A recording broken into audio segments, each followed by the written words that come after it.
मैं युद्ध का शौकीन हूँ, समझौते मुझे ताने मारते। Hey everyone, how are you guys doing. तो भाई बहुत डिमांड थी कि भैया 30 डेज में कैसे प्रिपरेशन करें, इसके लिए एक बार हमें गाइड कर दो। तो मैं आज वीडियो लेकर आया हूँ जिसके अंदर बहुत मेटिकुलसली, बहुत प्रिसाइजली मैंने प्लान किया हुआ है हर एक दिन का बैठ के कि हाँ यार इस दिन क्या करना चाहिए, इस दिन क्या करना चाहिए, डेली वाइज पे। और तुम्हारा टाइम टेबल क्या होना चाहिए, कब तुम्हें उठना है, कब तुम्हें पढ़ना है, तब तुम्हें खाना है, कब तुम्हें सोना है, सारी चीज़ें मैंने प्लान करके रखी है तुम्हारे लिए। ठीक है, अगर तुमने इसको फॉलो किया तो आई कैन गारंटी दैट कि you will see you changes in yourself within a week. हफ्ता के अंदर तुम चेंजेस फील करोगे अपने अंदर। फिर भी तुम्हारे पास तो महीने बचा हुआ है अभी। देखो यार, इस प्लान के अंदर आज हम भैया टू भाई टॉक करेंगे। ये सर स्टूडेंट वाले कन्वर्सेशन है ही नहीं। ठीक है, एक बड़ा भाई एक छोटे भाई को समझा रहा है, वो वाली बात है आज। सबसे पहले यार अपनी एनालिसिस करना तुम्हें सीखना पड़ेगा, यानी कि तुम्हारे पास क्या स्ट्रॉन्ग पॉइंट्स हैं, क्या स्ट्रेंथ है तुम्हारे, क्या वीकनेसेस हैं तुम्हारे। स्ट्रेंथ और वीकनेसेस तो हम सबको पता होते हैं, बट हम उसको लिख लें अगर, तो हम अपनी वीकनेसेस पे काम कर पाएंगे, हम अपनी स्ट्रेंथ को और अच्छे से निखार पाएंगे। तो ये काम तो तुम्हें करना है। Then comes the opportunity. भाई अपॉर्चुनिटी का मतलब समझते हो क्या होता है? हो सकता है कि तुम 30 डेज है तुम्हारे पास, हो सकता था कि तुम्हारे पास सिर्फ 7 डेज होते। तो ये तुम्हारे लिए अपॉर्चुनिटी है कि तुम्हारे पास 30 डेज है भाई, 7 डेज नहीं है। लोगों ने तो 7 डेज में भी बहुत अच्छे अच्छे नंबर लेकर आए हैं। तो इसका मतलब क्या है कि 30 डेज होना ही हमारे लिए बहुत बड़ी अपॉर्चुनिटी है। तो we have to utilise this opportunity. तो जितने भी अपॉर्चुनिटीज़ है तुम्हारे पास, लेट्स अज्यूम तुम्हारी अपॉर्चुनिटी सबसे बड़ी क्या है, 30 डेज है, तुम्हें अच्छा मेंटर मिल गया है, ये भी तुम्हारे लिए बहुत अच्छी अपॉर्चुनिटी है। तुम्हें अच्छा ग्रिप मिल गया है किसी भी सब्जेक्ट के ऊपर, ये तुम्हारे लिए बहुत अच्छी अपॉर्चुनिटी है। तुम फोकसली प्रिपरेशन कर पा रहे हो अपनी, ये तुम्हारे लिए बहुत अच्छी अपॉर्चुनिटी है। उसके बाद आता है यार हमारा थ्रेट्स। हमारे ऊपर कुछ थ्रेट्स भी होते हैं। ठीक है, स्वॉट एनालिसिस जब हम करते हैं तो थ्रेट का मतलब ये नहीं होता, रियल थ्रेट नहीं है। थ्रेट का मतलब ये होता है कि हम जो भी काम करने जा रहे हैं उसके अंदर क्या क्या अड़चने आने वाली है, क्या क्या दिक्कतें आने वाली है। जैसे कि अब बहुत सीरियस एस्पिरेंट्स है, उनके साथ तो compete करना ये तो थ्रेट है ही यार, ये तो कंपटीशन में हमें आने से पहले पता था। Distractions are the major threat. कि हो सकता है कि तुम डिस्ट्रैक्ट होने लग जाओ किसी चीज़ को लेके। ठीक है, बट तुम्हें पता होना चाहिए कि when to get back to study, when to get remove the all the wild thoughts of your mind. ठीक है, और कंसंट्रेट करके कब पढ़ना है, कब क्वांटिटेटिव एप्टीट्यूड के क्वेश्चन लगाने, कब वीएआरसी के क्वेश्चन लगाने। ये बात बहुत क्लियर होनी चाहिए तुम्हें। तो देखो यार, सबसे पहले ओवरव्यू दे देता हूं कि हमने इस प्लान को डिजाइन कैसे किया हुआ है। हमने इस प्लान को 4 पार्ट्स में डिवाइड करके रखा हुआ है, week 1, week 2, week 3 and week 4। अब ये जो 4 हफ्ते हैं ना, इसके अंदर बहुत ज़्यादा पढ़ने वाले हैं। कैसे पढ़ेंगे, हर हफ्ते का क्या गोल होने वाला है वो भी मैं अभी तुम्हें दिखाता हूँ। लेकिन उससे पहले देखो डेली टारगेट्स, ये तुम्हें मैं एक पीडीएफ दूंगा हमारे टेलीग्राम चैनल पे, दैट इज इपमेट एक्सपर्ट। उसका तुम्हें लिंक मिल जाएगा डिस्क्रिप्शन के अंदर और कमेंट बॉक्स के अंदर भी, उसको ज्वाइन कर लेना। वहाँ पे मैं तुम्हें एक पीडीएफ दूंगा, इसके अंदर डेली टारगेट्स लिखे होंगे कि हाँ यार 10 अप्रैल को मैं क्या करने वाला हूँ, 11 को मैं क्या करूँगा, 12 को क्या करूँगा। अगर तुमने उसे फॉलो कर लिया तो एश्योर्ड हो कि तुम्हारी सारी की सारी टॉपिक्स खत्म हो चुके होंगे, सारे टॉपिक्स खत्म हो चुके होंगे और कॉन्फिडेंस नेक्स्ट लेवल पे होगा भाई। उसके बाद हमारे पास आता है मॉक टेस्ट। मॉक टेस्ट देना बहुत ज़्यादा जरूरी है। हम सेकंड वीक से मॉक टेस्ट देना स्टार्ट करेंगे, not from the first week, but जब हम सेकंड वीक थर्ड वीक से मॉक टेस्ट देना स्टार्ट करेंगे, थर्ड वीक तो हमारा डेडिकेटेड ही मॉक टेस्ट के लिए होगा। तब हमें एनालिसिस भी करना बहुत ज़्यादा जरूरी है। मैं तुम्हें बताऊंगा कि एनालिसिस किया कैसे जाता है, ये वही इसी वीडियो के अंदर हम डिस्कस करेंगे। उसके बाद आता है यार देखो, कोर कॉन्सेप्ट के ऊपर फोकस करना है वीक 1 के अंदर, वीक 2 के अंदर, फिर प्रैक्टिस करना है वीक 3 के अंदर, रिवीजन हमें वीक 4 के अंदर करना है। ये सारी चीज़ें को हम डिटेल में देखेंगे अभी। बट ये पीडीएफ का यूज कैसे करना है मैं अभी तुम्हें बता देता हूं। सबसे पहले ये पीडीएफ कुछ ऐसे दिखेगी तुम्हें, जिसके अंदर क्वांटिटेटिव एप्टीट्यूड है और वर्बल एबिलिटी है। इन दोनों को हमें कैसे कंप्लीट करना है विद इन 30 डेज, मैं इसका डिस्कशन करने जा रहा हूं आज तुम्हारे साथ। पहले तो यार ये डेट लॉक कर लो, दैट इज 12 मई 2025। भाई इसी दिन तुम्हारा है आईपी मैट इंदौर का पेपर, जिसके लिए हम सब टारगेट कर रहे हैं। ठीक है, इस पेपर को 12 तारीख को होने से पहले हमारे पास टोटल 30 डेज हैं। और कैसे प्रिपेयर करने वाले हैं, 10 अप्रैल को हम अर्थमेटिक का परसेंटेज और रेशियो कंप्लीट करेंगे। वीएआरसी के अंदर हम ग्रामर की बेसिक स्टार्ट करेंगे और रीडिंग कॉम्प्रिहेंशन की प्रैक्टिस करेंगे। फिर 11th को क्या होने वाला है, तो 11th को यार हम अर्थमेटिक का एवरेज और मिक्सचर करेंगे और वोकैबुलरी ड्रिल करेंगे और पैरा जंबल्स करेंगे। वोकैबुलरी ड्रिल मतलब क्या होता है मैं तुम्हें अभी समझा दूंगा। बेसिकली होता क्या है ना कि हम रूट वर्ड्स को यूज़ करते हैं। ताकि हमारे वोकेबलरी अच्छे से इंप्रूव हो पाए। हम थोड़े से रूट वर्ड्स पढ़ते हैं, देन उसके रिलेटेड जितने भी वर्ड्स होते हैं उनको हम एनालिसिस करते हैं, अपने खुद से मीनिंग निकालने की कोशिश करते हैं, and then we go after looking the meaning of the words we have chosen, और फिर हम लोग इस तरीके से रिलेट करते हैं, एंड इट्स अ ड्रिल, ठीक है, मज़ा आता है करने में, तो वो करेंगे हम लोग। ये प्लान तुम्हारा 10 मई 2025 तक है, यानी कि जिस दिन तुम्हारा पेपर होगा उससे 2 दिन पहले तुम्हारे पूरा सिलेबस कंप्लीट हो चुका होगा। You will be very much free. तुम 11th को रेस्ट ले सकते हो, तुम 11th को अपनी फैमिली के साथ थोड़ा सा टाइम स्पेंड कर सकते हो अच्छे से, so that on 12th you are able to perform. अब इस प्लान को लेने के लिए मैंने तुम्हें बता दिया, टेलीग्राम चैनल ज्वाइन कर लेना हमारा, ठीक है, डिस्क्रिप्शन में तुम्हें लिंक मिल जाएगा। Now comes the main part, that is week 1 में हम क्या करने वाले हैं। Week 1 is about concept building, ठीक है। Let me categorise it for you. होता क्या है ना कि हमारे पास क्वांट है, मान लो, तो क्वांट को मैंने 2 पार्ट में डिवाइड किया। एक हमारा वीक पार्ट हो सकता है, एक हमारा क्या हो सकता है, स्ट्रॉन्ग पार्ट हो सकता है। तो जो वीक पार्ट है, लेट्स अज्यूम वीक पार्ट में मेरे पास क्या है, वीक पार्ट में है मेरे पास ट्रिगो एंड अर्थमेटिक। अब ट्रिगो और अर्थमेटिक क्योंकि मेरा वीक है, और स्ट्रॉन्ग पार्ट में थोड़ी देर के लिए हम ऐसा मान लेते हैं कि हमारा स्ट्रॉन्ग पार्ट है एल्जेब्रा, क्योंकि हम एल्जेब्रा तो अभी करके आए हैं ना, एल्जेब्रा और ज्योमेट्री, ठीक है। अब देखो इसके अंदर तुम्हें ये दिख रहा होगा कि ये जो वीक पार्ट है ना, इसको हम फर्स्ट वीक में करेंगे, ओहो, इसको हम सेकेंड वीक में करेंगे, ठीक है। अब ये जो फर्स्ट वीक में करने वाले हैं, ये रहा हमारे पास कॉन्सेप्ट बिल्डिंग का फेस, क्योंकि हमें ये बहुत ज़्यादा हमारा वीक पार्ट है, ठीक है, कमज़ोर है हम इसमें, तो हम लोग इसके कॉन्सेप्ट्स पढ़ेंगे, इसके क्वेश्चंस करेंगे, उसके साथ साथ वीआरसी के ग्रामर और रीडिंग कॉम्प्रिहेंशन चलता रहेगा। 2 आवर्स पर डे देना है हमें, 1.5 आवर्स वर्बल एबिलिटी को देना है। वर्बल एबिलिटी को 1.5 आवर्स तो चलो जनरल बात हो गई, बट किसी किसी का जो सीबीएसई से है या फिर जो थोड़ी सी अच्छी इंग्लिश है जिसकी, ठीक है, उसको 45 मिनट्स 1 आवर ही देना है डेली, और बाकी टाइम वो क्यूए को दे सकते हैं, क्वांटिटिव एप्टीट्यूड को। उसके बाद हमें ये टॉपिक्स वाला सेक्शन, ये तो तुम्हें डेली टॉपिक जो मैंने पीडीएफ बताई उसी को फॉलो करना है उसके लिए। और यहाँ देखो प्रैक्टिस, यार प्रैक्टिस इज़ वेरी इंपॉर्टेंट। हर एक दिन जो भी तुमने चैप्टर्स पढ़े, जो भी तुमने टॉपिक्स पढ़े, उनके क्वेश्चन प्रैक्टिस करने एटलीस्ट 20, कम से कम। तुम 30 करो, 40 करो, दैट्स ऑन यू, बट कम से कम 20 तो करने पड़ेंगे यार। एंड जब तुम ये प्रैक्टिस कर रहे होगे ना, तो make sure you guys do PYQs also, क्योंकि पीवाईक्यूज से ही तुम्हें पता लगेगा कि पेपर किस लेवल का आता है और किस लेवल का नहीं आता, कितनी हमें तैयारी करनी, कितनी नहीं करनी। उसके बाद आता है यार रिसोर्सेज। तो देखो रिसोर्सेज, तुम जो भी बुक यूज़ कर रहे हो, I will not ask you to use any specific publication की किताब या फिर कोई स्पेसिफिक ऑथर की किताब, नो। बुक्स जो यूज़ कर रहे हो it is good, but books को यूज़ करने का तरीका ये होना चाहिए कि तुमने किताब से कोई चीज़ पढ़ी, उसके क्वेश्चन लगाए, अपने नोट्स बनाए, क्योंकि जो अपने नोट्स तुम बनाओगे, you have to utilise your own notes. अब ये जो तुम नोट्स बनाओगे ना, इसमें एक बात याद रखना यार, फोटोजेनिक मेमोरी होती है ह्यूमन ब्रेन के अंदर। तुमने किसी चीज़ की फ़ोटो देख ली, अगर मैंने तुम्हारी फ़ोटो देखी तो मैं तुम्हें फ़ोटो वाइज, तो ऐसा होता है ना, हमने किसी को देखा हुआ होता है बट उसका नाम याद नहीं आता, तो फोटोजेनिक मेमोरी बहुत ज़्यादा है। तो अगर तुमने अपने हैंड रिटन नोट्स होंगे ना तुम्हारे, तो तुम्हें वो नोट्स के फॉर्मूले और अच्छे से याद हो पाएंगे। तो तुम्हें नोट्स अपने बनाने। यूट्यूब चैनल यार मेरे से अच्छा तुम जानते हो कि किसको फॉलो करना है, दैट इज़ इपमेट एक्सपर्ट। इपमेट एक्सपर्ट को फॉलो करते रहेंगे, ठीक है। और जिससे या फिर कोई भी तुम जिसको तुम फॉलो कर रहे हो, it is not a big deal, ठीक है। यूट्यूब चैनल तो ज़्यादा कुछ कर नहीं पाएंगे, तुम लोग ही हो जो करने वाले हो। तो you guys follow who ever you want, ठीक है। बट अतुल भैया हैं तो फिर किस बात की चिंता।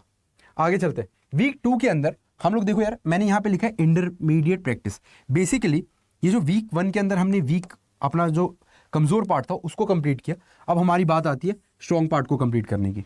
जब हम स्ट्रॉन्ग पार्ट को कंप्लीट करते हैं तो वो हम वीक 2 में करते हैं। अब रीज़न क्या है इसका, 2 पैरेलल लाइंस चल रही हैं, ठीक है।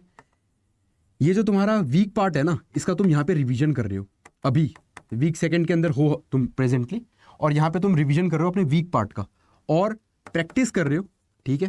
प्लस प्रैक्टिस के साथ साथ तुम लोग कॉन्सेप्ट बिल्डिंग कर रहे हो, किसका कॉन्सेप्ट बिल्डिंग कर रहे हो, अपने स्ट्रॉन्ग पार्ट का। तो 2 पैरेलल लाइन चल रही है। और पिछले पेज पे क्या चल रहा था, पिछले पेज पे सिर्फ मात्र एक पैरेलल लाइन चल रही थी, जो भी तुम्हारा वीक पार्ट था, ठीक है, उसको तुम कंप्लीट कर रहे थे।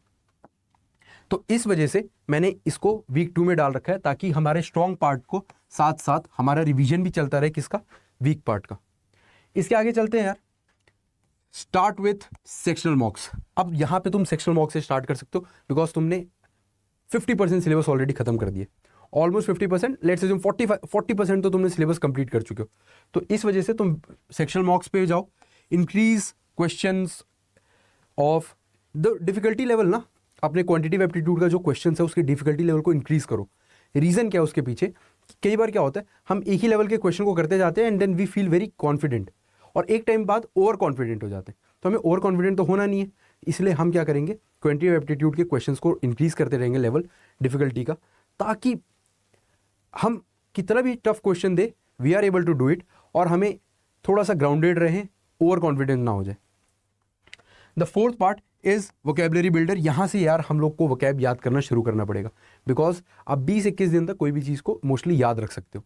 तो 20-21 दिन बचे हैं अभी पेपर के लिए, अगर हमने यहाँ से वोकैब स्टार्ट किया, 20-15 वर्ड हर दिन देखे, तो हमारा बहुत अच्छा वोकैब हो जाएगा। एंड लास्टली एनालाइज करो यार जो भी एरर होते हैं, क्योंकि तुमने अब डिफिकल्टी लेवल इंक्रीज करना शुरू किया, तो अब तुम्हारे बहुत एरर होंगे, और जैसे जैसे एरर होंगे ना उनको एनालाइज करो, उनको सीखो। तभी जब तुम पेपर में बैठोगे, जो ओरिजिनल एग्जाम होगा उसके अंदर बैठोगे, रियल एग्जाम के अंदर, तो तुम्हें फील होगा कि यार हाँ अच्छा हुआ मैंने एनालाइज कर लिया था, वही क्वेश्चन वापस रिपीट हो गया, वही कॉन्सेप्ट वापस रिपीट हो गया। तो इस चीज़ को थोड़ा ध्यान रखेंगे हम लोग। आगे चलते हैं यार, अगला जो पार्ट है that is third week. Third week के अंदर तुम्हें क्या करना है, इट्स अ मॉक टेस्ट का वीक।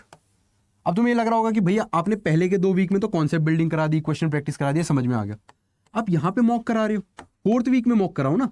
लेकिन हम यहाँ पे मॉक करेंगे और यहाँ पे रिवीजन करेंगे। मैंने तुम्हें पहले ही बोला था, बहुत सोच समझ के मैंने प्लान किया हुआ ये सारी चीज़ें। थर्ड वीक में जब हम मॉक कर रहे होंगे, ठीक है, तो हमारी कुछ गलतियां होंगी, कुछ चीज़ें सही करनी होंगी, उन चीज़ों को हम फोर्थ वीक में सही भी करें, उन चीज़ों को हम फोर्थ वीक में सही भी करेंगे, ठीक है, इन चीज़ों को हम फोर्थ वीक में सही भी करेंगे और आगे भी बढ़ेंगे। अब देखो यहाँ पे है हमारे पास 3 फुल लेंथ मॉक देना है हमें थर्ड वीक के अंदर, इन डेप्थ एनालिसिस करना है, हर मॉक का एनालिसिस करना पड़ेगा यार, तभी तुम मॉक से सीख पाओगे चीज़ों को, हर मॉक का एनालिसिस करना पड़ेगा।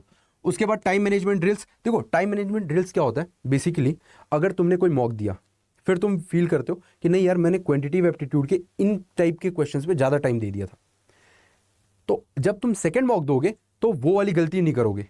This is called time management drills. Simple, कोई डाउट नहीं होना चाहिए। आगे चलोगे तो मेंटल मैथ ड्रिल भी है। मेंटल मैथ ड्रिल क्या है यार, मेंटल मैथ ड्रिल ये है कि कई बार क्या होता है हम क्वेश्चन को कर तो देते हैं बट उसमें टाइम ज़्यादा लगता है, क्योंकि हमने उसे पूरा स्टेप वाइज किया होता है। फिर हम जब सॉल्यूशन देख रहे होते हैं तो हमें पता लगता है यार ये तो बहुत आसानी से किया जा सकता था इस तरीके से, फिर हम वो देख तो लेते हैं और छोड़ देते हैं उसको। लेकिन हमें ये नहीं करना, हमें ड्रिल करनी है। और ड्रिल का मतलब क्या होता है, we have to practise it. जो भी क्वेश्चन दिखा तुमने बहुत लंबे तरीके से किया, तुम्हें छोटा सॉल्यूशन मिला, just practice is once twice thrice, जितनी बार भी करना है, and get comfortable with that way. Easy. आगे चलते हैं। This is our fourth week of preparation, और यहां पे games are going to change, क्योंकि यहां पे बहुत ज़्यादा लोग तैयारी, जो बच्चे लेट आ रहे हैं वो यहाँ से तैयारी करना शुरू करते हैं, बट यहाँ पे तुम्हारी तैयारी खत्म हो चुकी है and now you are going for revision, and that's your second round of revision, क्योंकि तुम रिवीजन करते हुए भी आ रहे हो पहले से ऑलरेडी। अब देखो इनमें तुम्हें ऑल फॉर्मूलाज, ऑब्वियस सी बात है, सारे फॉर्मूलाज तुम्हें रिवाइज करने, सारे कॉन्सेप्ट्स तुम्हें रिवाइज करने। उसके बाद रिफ्रेश करो अपने फ्लैश कार्ड्स, जितने भी हैं तुमने वोकैब के फ्लैश कार्ड्स बनाए होंगे, 15 हर दिन करके बनाए होंगे, और अभी तक अच्छे खासे वोकैब तैयार हो गए होंगे 200-300 के आसपास। प्रीवियस ईयर से तुम देखो वोकैब कैसे आते हैं, उसको एनालिसिस करो और उन फ्लैश कार्ड्स को रिवाइज करो। और भाई अब तुम डेली मॉक देना शुरू करो। डेली इन द सेंस तुम सेक्शनल मॉक दो कि आज क्वांटिटेटिव एप्टीट्यूड का 40 मिनट का मॉक दूंगा, फिर कल मैं VARC का दूंगा, परसों मैं क्वांटिटेटिव एप्टीट्यूड, इस तरीके से मॉक देना शुरू करो, तभी काम हो पाएगा यार। बिकॉज टाइम मैनेजमेंट तुम पिछले हफ्ते ही सीख के आए हो, थर्ड वीक में तुम टाइम मैनेजमेंट सीख के आए हो, तो फोर्थ वीक में उसको अच्छे से अप्लाई करना सीखना पड़ेगा तुम्हें, और उसके लिए प्रैक्टिस करनी पड़ेगी हर दिन। इसमें थोड़ा सा खींचना है हमें, ठीक है, फोकस डिवीजन शेड्यूल होना चाहिए, सिर्फ ब्रश अप करना है, और नो न्यू टॉपिक्स भाई, नो न्यू टॉपिक्स। क्योंकि अगर तुमने कोई नया टॉपिक लाए तो सबसे पहला तो यार वो टॉपिक कंप्लीट हो नहीं पाएगा, दूसरी बात उसके सारे क्वेश्चंस तुमसे बन नहीं पाएंगे, तीसरी बात अगर तुम उसके क्वेश्चन ट्राई करने जा रहे हो, अगर पेपर में कि सॉल्व कर लेता हूँ तो भाई टाइम वेस्ट हो जाएगा, चौथी बात तुम्हारा कॉन्फिडेंस गिर जाएगा। तो भाई नो न्यू टॉपिक, कोई भी न्यू टॉपिक नहीं, सिर्फ ब्रशअप करेंगे, जो भी हमने पढ़ लिया उसको ब्रशअप कर लिया, हो गया खत्म। अब ये हमारा रास्ता तो तुम्हें डिफाइन हो गया कि हाँ ठीक है भैया इस तरीके से हम जाने वाले, बट हम डेली वाइज क्या करने वाले हैं ये भी तो सोचना पड़ेगा हमें। तो देखो डेली वाइज सोचने के लिए मैंने तुम्हारे लिए एक टाइम टेबल बना रखा है, तुम इसको फॉलो कर सकते हो, अपने हिसाब से मोल्ड भी कर सकते हो इस टाइम टेबल को। टाइम टेबल के अंदर सबसे पहले तो यार 7 बजे उठ जाओ, अच्छी खासी 6-7 घंटे की नींद दे रखी है, 7 बजे उठो, ठीक है। Start with a light exercise, कुछ एक्सरसाइज वगैरह करो, कुछ घूम के आओ, थोड़ा सा टहल के आओ बाहर, ठीक है। Eat your breakfast, get ready, eat your breakfast, सब कुछ करके then at 8:30 start practising quantitative aptitude. Sit on your table, question खोलो, किताब खोलो, सॉल्व करना शुरू कर दो बहुत तेजी से।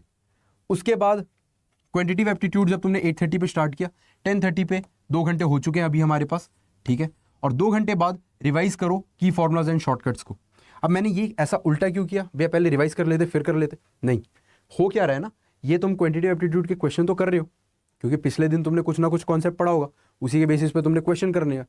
अब जब क्वेश्चन कर रहे हो ना, तो उसके बाद हो सकता है कुछ फॉर्मूले तुम्हें याद ना आ रहे हो, कोई बात नहीं, उस टाइम तुमने कर लिया क्वेश्चन। फिर जब तुम 10:30 पे बैठोगे रिवीजन के लिए, और जब वो फॉर्मूला जो तुम्हें याद नहीं आ रहा था वो तुम्हारे सामने आएगा, तो ऐसा वो याद होगा ना कि अगली बार भूल ही नहीं पाओगे इस फॉर्मूले को। ये पर्सनली मैंने ट्राई कर रखा है, इसलिए मैं तुम्हें बता रहा हूँ। उसके बाद हम लोग 11 AM पे स्टार्ट करेंगे वर्बल एबिलिटी। अब देखो यहाँ पे जो सेटिंग है ना, ये काफ़ी लंबी है, बट ये 10:30 से 11 वाली सेटिंग ये बहुत छोटी सेटिंग है। क्यों? क्योंकि इसमें तुम्हें 10 मिनट ही लगेगा फॉर्मूला रिवाइज करने के लिए, कोई भी एक स्पेसिफिक पार्ट का ही फॉर्मूला रिवाइज करेंगे, फिर 20 मिनट्स का ब्रेक हो जाएगा तुम्हारा। फिर 11 AM पे तुम लोग VAR से स्टार्ट करना, और VAR से तुम सॉल्व करना 1:30 तक। ये भी बहुत ज़्यादा टाइम डाल रखा है मैंने, ठीक है। इसके अंदर तुम बीच में अपने जितने भी ब्रेक्स लेना चाहते हो, जैसे भी इसको मोल्ड करना चाहते हो कर सकते हो। 1:30 पे हम लोग सॉल्व करना शुरू करेंगे, या तो QA शुरू करो या VA शुरू करो। इसके अंदर तुम आराम से बता रहा हूँ मैं, 1 आवर 30 मिनट्स का ब्रेक ले सकते हो इसके अंदर बहुत ईजिली। वो तुम अपने हिसाब से निकालना, कब लेना है, स्टार्टिंग में लेना है, एंड में लेना है, ये सब मैं नहीं डिफाइन कर रहा, ठीक है। क्योंकि जितना ही स्ट्रिक्ट टाइम टेबल बना देंगे ना हम, फिर वो उतना ही हार्ड टू फॉलो हो जाता है और बहुत जल्दी टूट जाता है, तो वैसा नहीं करना चाहता मैं। 1:30 पे हमारे पास QA या VA यानी क्वांटिटेटिव या फिर वर्बल, जो भी तुम्हें वीक लगता है उसके क्वेश्चंस तुम स्टार्ट करोगे करना 1:30 से लेके 3:30 तक करके। और ये जो पार्ट है ना, इतना पार्ट, ठीक है, इसी के अंदर तुम मॉक करोगे, या तो क्वेश्चन करोगे या मॉक करोगे, या क्योंकि मैंने तो स्टार्टिंग में मॉक तो डाला ही नहीं है, तो या क्वेश्चन या मॉक, या क्वेश्चन या मॉक, ऐसा चलेगा ये। फिर इतना पार्ट है जो तुम्हारा, ठीक है, यानी कि 3:30 से लेके 5 o'clock तक ये तुम्हारा फ्री है। और 5 o'clock हो सकता है तुम सो लो, थोड़ा जो भी करना है करो, ठीक है। 5 o'clock फ्रेश माइंड से एनालाइज करो अपने मॉक को कि मैंने गलतियां कहाँ करी, उन गलतियों को थरली ठीक करो और अपने फ्लैश कार्ड्स वगैरह रिवाइज करो 7 o'clock तक। 7 o'clock के बाद तुम पूरे फ्री हो 7 to 10। अब जो बंदा स्मार्ट होगा, जो बंदा थोड़ा सा हार्ड वर्किंग होगा, ठीक है, वो इस टाइम को भी यूटिलाइज करके अपने क्वांट के क्वेश्चंस लगा सकते हैं और कुछ भी कर सकते हैं। बट तुमने अगर इतना भी कर लिया ना भाई, 7 बजे तक भी पढ़ लिया, सुबह 7 से शाम के 7 तक, जिसमें तुम आराम से 7-8 घंटे के आसपास पढ़ाई कर रहे हो, तो उसके बाद तुम्हारा पेपर में बहुत ज़्यादा इफेक्ट दिखेगा, तुम्हें बहुत पॉजिटिव रिजल्ट्स आने वाले। 7 बजे के बाद तुम फ्री हो, 10 o'clock तक सब कुछ कर लो अपना, ठीक है, फैमिली टाइम स्पेंड कर लो, खाना पीना खा लो, दोस्तों से बात कर लो, and then go to bed. ये बहुत ज़्यादा ज़रूरी है यार, दिस इज़ वेरी इंपॉर्टेंट। हर दिन शाम को वो जो मैंने PDF भेजी उसे खोल के बैठो, हाँ आज ये करने के लिए था, क्या मैंने किया या मैंने नहीं किया, अगर नहीं किया तो मैं कल इसको कैसे करने वाला हूँ, ये जर्नल लिखो, डायरी मेंटेन करो, ताकि चेक्स एंड बैलेंसेस होने चाहिए हर चीज़ में। आगे चलते हैं, एंड आज के लिए तो भाई final tips and execution plan. अब इस सारे प्लान को एग्जीक्यूट कैसे करना है, क्या माइंडसेट होना चाहिए। सबसे पहला भाई, कंसिस्टेंसी इज द की। तुमने देखा होगा रैबिट और टर्टल का रेस, तुम्हें पता है टर्टल जीत गया उसमें, लेकिन हमें टर्टल नहीं बनना, ना हमें रैबिट बनना है। हमें वो रैबिट बनना है जो कि टर्टल की तरह कंसिस्टेंट रहे। हमें दौड़ना भी तेज है और लंबा दौड़ना है और नॉन स्टॉप दौड़ना है, वो रैबिट बनना है हमें। Secondly, track performance. मैंने तुम्हें बताया कि हर दिन शाम को बैठ के तुम डायरी मेंटेन करोगे, चेक्स एंड बैलेंसेस रखोगे कि भाई इतनी चीज़ करनी थी, क्या मैंने करा, अगर मैंने नहीं करा तो मैं उसे कल कैसे करने वाला हूँ और मैं टाइम कैसे मैनेज करने वाला हूँ। लेकिन कोई भी चीज़ 2 दिन से ज़्यादा डिले नहीं होनी चाहिए। उसके बाद हमारे पास आता है sleep, diet and mindset matters. Yes यार, दे डू मैटर, इसलिए मैंने तुम्हें अच्छी स्लीप दी है। जब हमने टाइम टेबल भी बनाया तो हमने अच्छा उसमें टाइम डाला है to give you rest. And the final thing is trust your preparation guys. देखो, कितना भी पढ़ लो, कितना भी कर लो, ठीक है, जब तक खुद पे भरोसा नहीं होगा तब तक कुछ नहीं होने वाला, ठीक है। तो अपने आप पे ट्रस्ट रखो, अपनी प्रिपरेशन पे ट्रस्ट रखो, क्योंकि तुमने 30 दिन मेहनत करी है, तुम 30 दिन मेहनत करने वाले हो, वो तुम्हें एक हफ्ते बाद ही फील होने लग जाएगा यार अब मज़ा आ रहा है ज़िंदगी में, अब हो रही है पढ़ाई। ठीक है, and with this today's video comes to an end. लेकिन एक बात याद रखना, कभी भी 30 दिन की प्रिपरेशन में कभी भी ऐसा फील हो कि यार अब नहीं हो रहा, तो ये सोचना भाई कि यार IIM का सपना देखा था और इसे कैसे पूरा करना है ये मैंने ही डिसाइड किया, ये मैंने ही प्लान बनाया, तो मैं क्यों नहीं कर पा रहा फॉलो। थोड़ा सा रेस्ट करना, थोड़ा घूमना, फैमिली से बात करना और उसके बाद वापस से बैठ जाना टेबल के ऊपर। That's it for the today. Bye bye guys, जय हिंद।